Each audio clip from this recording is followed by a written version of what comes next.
So see students, stream classes.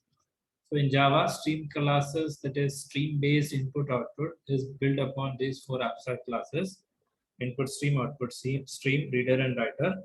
Brief explanation I have already given in the last second class from chapter number 13, and you can look into the video also which I have uploaded. Okay. Now we will see a little bit more deep understanding of these abstract classes. There is input and output streams are designed for byte streams. Remember one thing, and the second thing is reader and writer. They are designed for character streams. Okay. Now, as you can see over here, the byte streams. The first abstract class, input stream, which is an abstract class that defines Java's model of streaming byte input. Okay, and it has got few interfaces, auto closable and closable interfaces, and apart from that, it can throw input output exception. So okay, we will see in detail later on. And in this one, the next thing is output stream, which is an abstract class that defines streaming for byte output. Remember this thing. And even it has got some closable interfaces, that is auto closable, closable, and flushable. Okay. So you just see over here the table 20.21, 20.1. These are the methods. Okay, under the abstract class input stream. Okay, available, close, mark supported, read. Okay, a few methods we will be using in our programs. Okay, that I will explain while the program's execution. Okay, few methods we will use.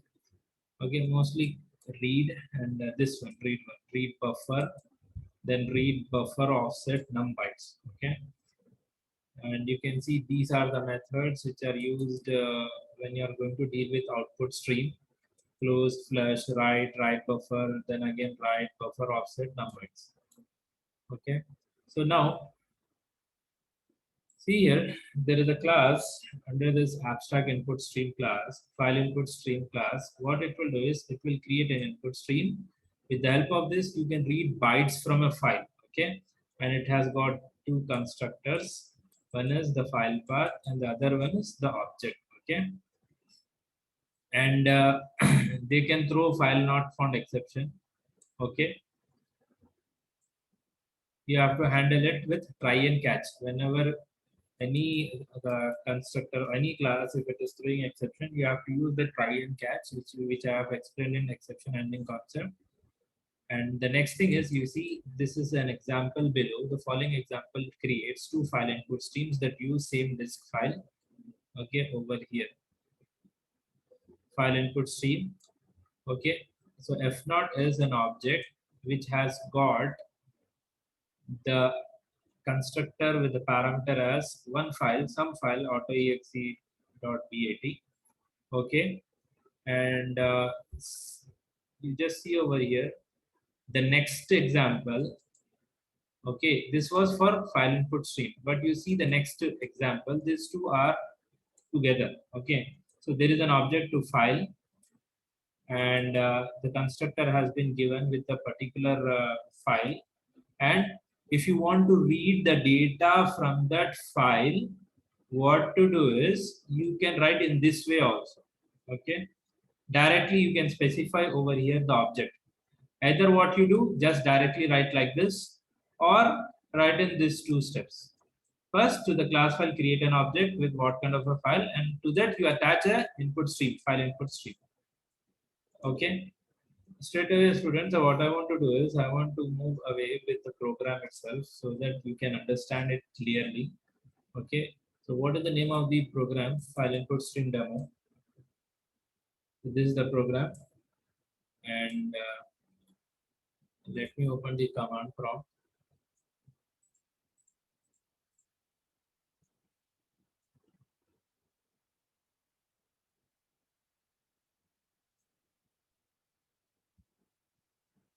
So let's compile the program first.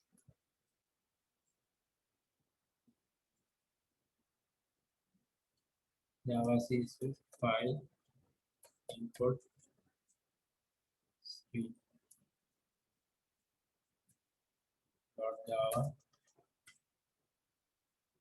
compile. Now run the program.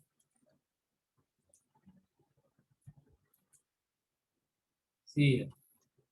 So now there are few methods. Directly I will show in the program and I will explain that. So see here, students, as it has mentioned just now, that the file input stream can throw exception. So remember, what you have to do is, if any constructor or a class is throwing exception, constructor I should say, you should use the try catch block. Okay, so you can see over here, it is included in the try block. Okay, and at line number 9, just look into line number 9. Inside the try block, you can see there's an object F created to file input stream. And what I did is I have provided over here my program file only, file input stream demo.java. Okay. So what I will do is I will read the content of this file only. I will show, don't worry. Okay. So now what this F will have, now what F will do, this small F object will read the data because of file input stream. It will read the data of this file input stream demo.java. Now, what are the methods which are being used over here is, you see, it is displaying something over here, total available bytes. Okay, you see over here, size equals to f dot available. So what f dot available will do is, f is an object with file input stream demo.java. At line number 9, you see f dot available. So from line number 8, f has got file input stream demo.java.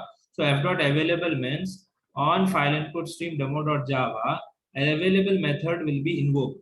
So what available method will do is, it will read how many bytes are there with this program. So this program has got these many number of bytes. Okay, 1369.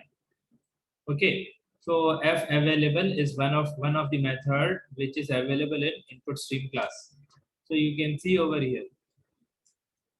Okay, the methods defined by input stream.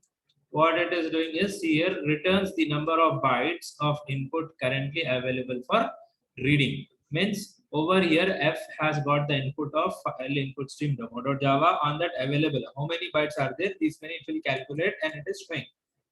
Now at line number 10, what 10 is doing, you see, n equal to size divided by 40. That is 1369. When it gets divided by 40, it will have the quotient something. You calculate it, it will be 34, I guess. Just a second, let me calculate. So you can see line number 10, which is line number 10, that is size divided by 40. Size is 1369 divided by 40. But because the data type is int, it will only have the real part, that is 34. So n is 34. So you can see line number 11, it is displaying that first n is 34. That is first 34 bytes of the file will be reading at one time. So now to read that, what we want is, we have to use one method, read method. You can see over here, read method. What is this read method will do is, reads an integer representation of next available byte of the input. Okay, and at last, if it encounters at the end of the file, -1 will be returned. You can see -1 is returned when the end of the file is encountered. So now you see here, we have used for loop at line number 12, that is I equal to 0, 0 less than n means n will be till 34. So for loop will evaluate till 34 bytes of data. So it is printing one by one the data at line number 13. F dot read will return the data in the form of integer, but you want it in the form of character. So you have to typecast it. So that is why you can see it is typecasted. So whatever is there till 34 bytes, starting from 0 to 33, that will be the output. So you can see this is the output of the file. This particular file, what is the first data? You can see at line number 11. You calculate it, it will be 34. So 34 bytes of data is read now with the help of f.read. I hope you all have understood this. Now at line number 15, you see next what it is doing. 15 f.available. So now f dot available will read the next available data. So after 1369, we have read 34 bytes. Now the remaining bytes, how many are there? 1335. So at line number 15, f dot available will read 1335, and because this is printing println, it will print the data. I hope you all have understood this. So line number 16, you see reading the next n. N is what you can see over here, 34. Next 34 bytes it will read now. Now you see here 17th line, we have created one array, byte array, which is instantiated with memory byte of 34, and f dot read b, which is not equal to n. Okay, not equal to n means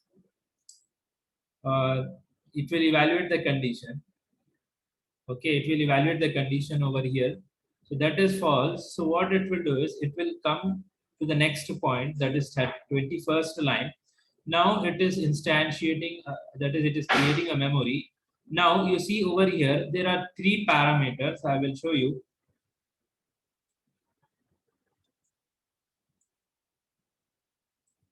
Just a second. So now you see here at line number 21, a new memory is created, and what is happening over here is it is creating the new string with b as a new array starting from 0th position till 34. So from 0 to 35, it will create a memory, and there it will read, and it will read and it will print at line number 21. You can see line number 21 is displayed over here. Okay, because this is a new memory instantiated string, it is reading the string into B from 0 to 34. That is n is 34. From 0 to 33, it will read and it is getting printed. So the new data from line number 21 is printed. Okay, now you observe here. What is the next 34 bytes from the program you see? As you can see, initial things were this one. In the program, you can see at line number from line number 1 to line number 2's comment. Then after line number 2's comment, we have got something like this program uses try with resources. So line number 21 is displaying that only at line number 2. So this is the line number 2 which is displayed. The next 34 bytes of data. Okay. Then line number 22, you see it is again calculating f dot available.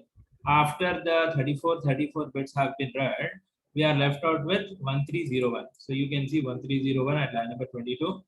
And line number 23, it is mentioning that something like we have to skip the remaining bytes. Okay, it is skipping. And how we are able to skip is at line number 24, you can see f dot skip size divided by 2 means it is going to skip the size divided by 2 means size is what? 1301, which when divided by 2 will be something like 651.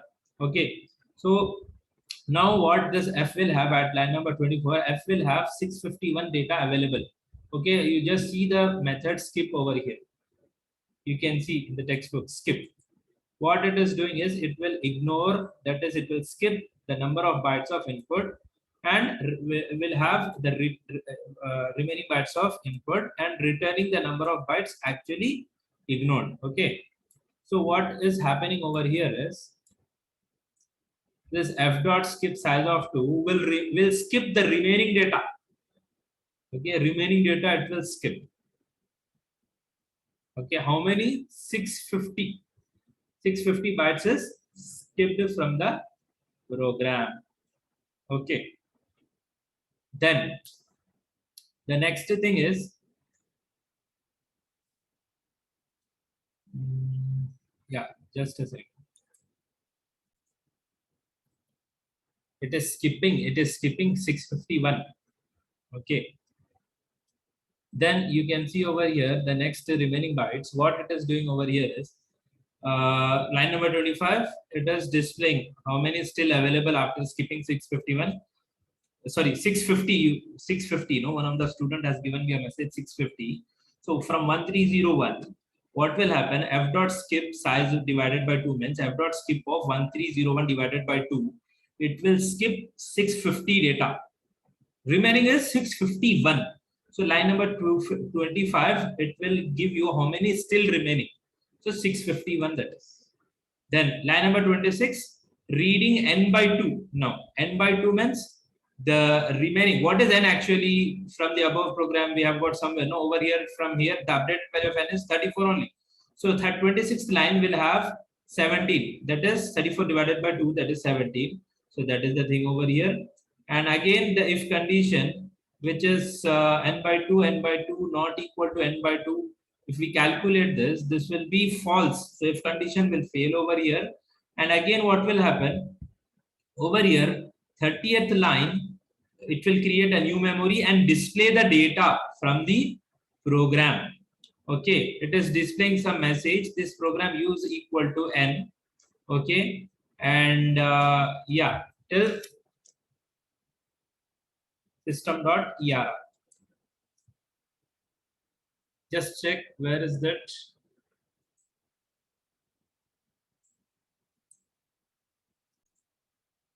So see here, what it is doing is, it is reading the data from this part. This program uses, and that is 17. You count, it is 17 till use.